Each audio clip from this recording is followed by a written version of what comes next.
Hello po, welcome sa ating Be Empowered program. Maybe you are thinking, wala akong kasama today. Pero alam niyo po na itong Be Empowered program, lagi tayong merong ini-interview. Mga story, real life ng mga kababayan nating mga Pilipino. Especially dito sa Hong Kong. As of now, nandito kami sa Hong Kong. Pero pwede nyo rin i-share. Nasaan man po kayo, pwede ninyong i-share sa comment section kung ano rin yung mga karanasan ninyo. Pwede nyo i-share dyan kung nakaka-relate kayo. Gamitin nyo po yung comment section to comment yung mga opinion ninyo about sa mga topic na pinag-uusapan natin. At dahil The Empowered program to, hindi pwedeng wala tayong special guest. Meron po tayong special guest for today. Please, pwede po kayong maupo dito sa aming hot seats, okay? Yan po yung aming hot seat, okay?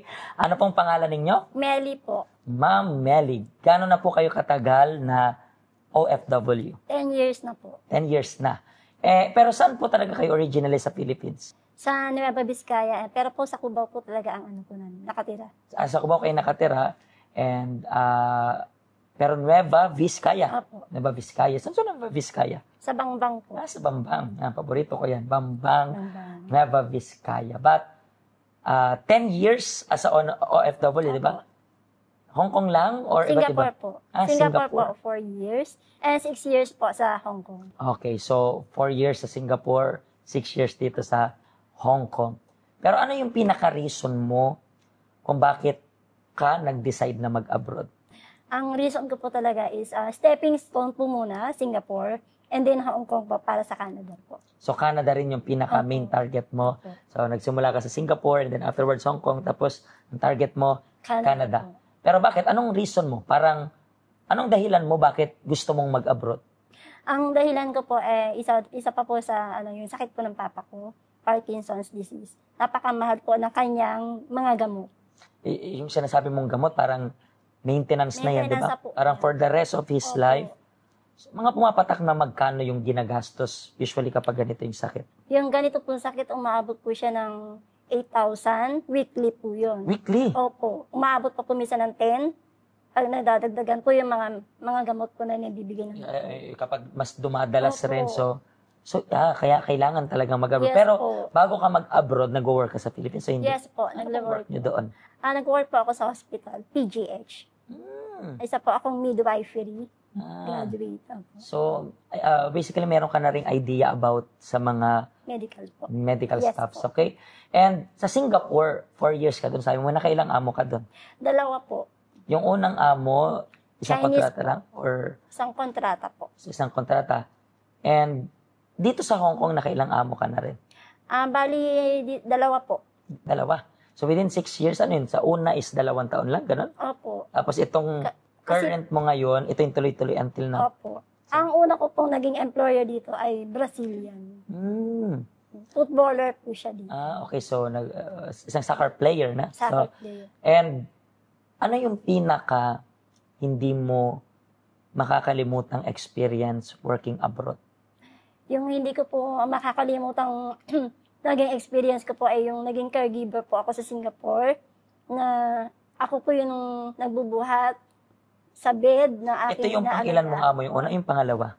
Yung una ko po Ito sa yung una mo. Singapore. Ito yung sa una sa Singapore. So, first time mong mag-abroad, tapos yan yung experience Yes mo. po. So, ikaw nagbubuhat and then, And then, kailangan din po ng physical exercise po. Kailangan ko pong gawin po yun araw-araw. Tapos namatay po siya 18 months po.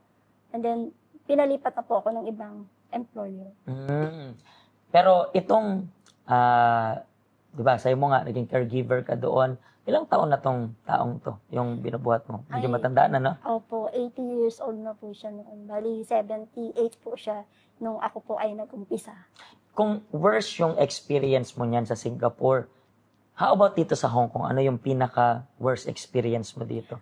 Ay, yung kung nagamit po ako ng isang kaibigan ko bilang guarantor po sa kanyang hinahiram na pera. Pero paano nangyari yun? Paano ka napapayag na maging guarantor? Napapayag po niya ako dahil sa sinabi po niya ang kanya pong nanay ay may sakit.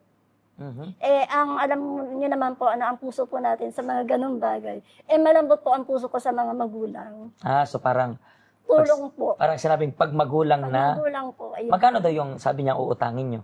10,000 po, Hong Kong dollar. So yung 10,000 na yun, siya lang talaga kumuha. Yes po. Buong-buo siya. Buong-buo siya po. And nung umpisa, nagbabayad siya or hindi talaga? Yes po, nagbayad po siya nakadalawang beses na po siya ng bayad, 2,000 po. And then after that, hindi na po niya tinuloy. Nasulatan po siya ng bangko. Ngayon po, na-terminate po siya dahil nalaman po ng employer niya na siya po ay may utang at malaki na po yung interest. So, napauwi siya ng Pinas. Yes po. And ano sinabi niya? Yung sinabi niya yung sa'yo na napauwi ako ng Pinas? Wala po siya. Wala po siyang sinabi. Bigla na lang po siya nawala. Nasulatan po ako ng bangko as a guarantor po. So, nalaman mong wala na siya, pero dahil guarantor ka, ikaw yung sinisingil Ako na ngayon. po sinisingil. Nagpunta po ako sa manager, nakiusap. Na sinabi ko po, bakit po ako ang magbabayad? Hindi naman po ako ang nanghiram. Pero ang sabi po nila, ikaw ang nakapirma dito as a guarantor. Dito ba sa Hong Kong, parang bago ka makautang, kailangan mo talaga ng guarantor? Or pwede naman kahit wala? Hindi ko po alam ang sa iba pong bank. Kasi first time ko lang din po at guarantor po. So, umpisa mo pa lang dito sa Hong Kong na nagbayad ka na ng utang. Pero sabihin natin, for some reason, medyo okay pa kasi hindi ganun kalaki. Opo. Kasi babayaran mo lang sa mga 8,000 lang, di ba? Opo. Kasi nakabayad na siya ng 2,000. 2,000 And then monthly, magkano kailangan bayaran? Nag-interest na po yun, Pastor, naging 10,000 na po yun. Ulit. At opo, nung nasulatan po ako ng bangko, sinabi ko po kaagad sa employer ko. Tapos po, in-invite po na employer ko yung bangko manager. Siya po nagbayad. So siya yung nagbayad. Hindi, wala ka talagang... Wala po. Pwede natin sabihin, napakaswerte. Yes po. Di ba kasi sa employer mo. Pero itong nagbayad na to, ito yung current employer mo ngayon or hindi? Yes po. Ito pa rin yung as of now. So, ngayon, I believe na natuto ka na Yes po. wag lang, kahit gamitin pa yung parents as alibi, di ka na magtitiwala, di ba? Pero paano ko po napunta dito sa help center? Yung kaibigan ko pong classmate ko po siya sa Singapore. Nag-aral po ako doon ng HRM. Naging classmate ko siya. Nung natapos po yung kontrata niya sa Singapore, nagpunta po siya rito sa Hong Kong. So, ang nangyari, pero ikaw yung nauna dito sa Hong Kong? Siya po. Siya. Opo. So, siya muna, and then pagpunta mo dito, in-invite ka na. In-invite na po niya ako noon. So, gano'n ka katagal dito sa help center? Magti 3 years pa lang po. Magti 3 years. And within these 3 years na ito, I believe marami kang natutunan. Opo. Ano yung masasabi mo na, yes, maraming lesson, pero ano yung, kung magbibigay ka ng isang lesson na tumatak sa isipan mo sa help center, ano yung lesson na yun?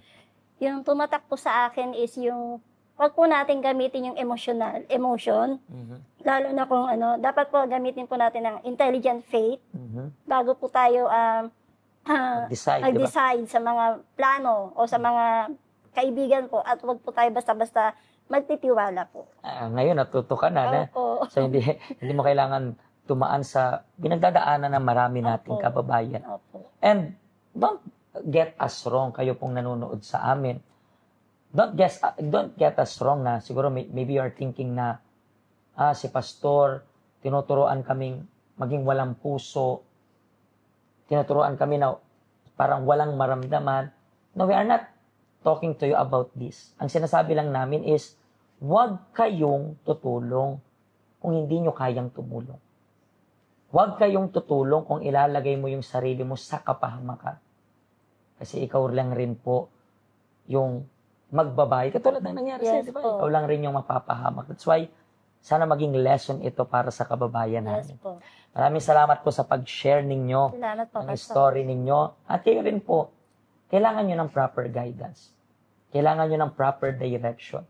Kailangan ninyo ng guidance mula sa Panginoon.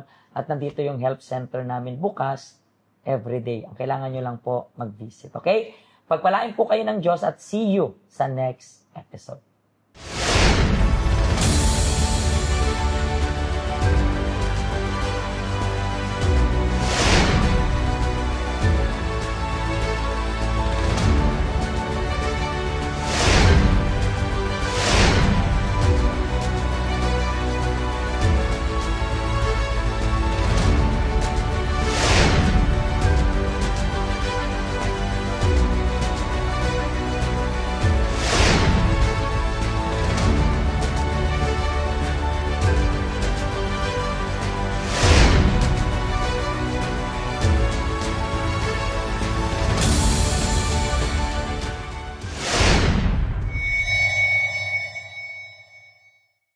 Hello, ako po si Pastor Joshua dito po sa UCKJ Health Center dito po sa Hong Kong. At yung mga napanood nyo pong testimony ay mga testimony ng mga OFW dito sa Hong Kong. Pero I believe makaka-relate rin naman kahit nasaan po kayong bansa. Basta OFW. Ang health center po natin ay walang pinipiling religion. Base na rin po sa name, Health Center. Kung kailangan nyo po ng karagdagang information, nandito lang po sa baba lahat ng information na kailangan ninyo. Kontakin nyo lang po kami at magiging masaya po kami na matulungan ka, ma-assist ka, nasaan man po kayong bansa. Pagpalain po kayo ng Diyos.